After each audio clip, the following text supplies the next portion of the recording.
Els millors regatistes de la vela adaptada de Catalunya tenen cita aquest cap de setmana al Club Nàutic de l'Escala dins el primer Open l'Escala Accessible Primera Copa Catalunya de Vela Adaptada, una competició que arriba a casa nostra per primera vegada. Els participants es començaran a reunir a les instal·lacions del Club Nàutic divendres, dia en què s'obrirà l'oficina de la regata. A més de formalitzar les inscripcions, els regatistes podran disputar una primera prova d'entrenament a partir de les 4 de la tarda, després de la que s'ha previst celebrar la reunió de patrons i, seguidament, l'acte d'inauguració oficial de la competició. Una competició que es farà en diferents mànegues dissabte i diumenge.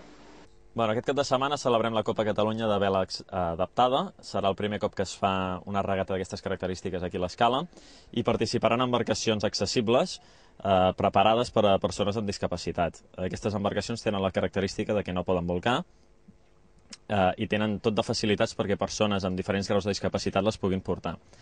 Paral·lelament, participaran també embarcacions tipus Raquero, que són les que tenim aquí darrere, on hi navegaran persones amb discapacitat visual, acompanyades sempre per un guia. Aquesta regata esperem que vinguin aproximadament 15 embarcacions i esperem que tinguin bon temps i puguin disputar una bona regata aquí a l'Escala. A més del programa esportiu que contempla la disputa de 6 proves entre les dues jornades del cap de setmana, si les condicions meteorològiques ho permeten, l'organització ha preparat diverses activitats lúdiques per tal que els navegants i els seus acompanyants gaudeixin al màxim de la seva estada a l'Escala i a la comarca. Des de l'Escola de Vela del Club Nàutic de l'Escala s'està treballant per fomentar aquesta disciplina. Ja fa temps que el Club Nàutic l'Escala està optant per fer una escola de vela, per tenir una escola de vela accessible que pugui oferir servei a tot tipus de persones. En aquest cas, tenim embarcacions adaptades per poder oferir cursos de vela a persones amb discapacitat i la veritat és que ja fa 2 anys que estem tinguent persones que van amb cadira de rodes incloses en cursos de vela normals.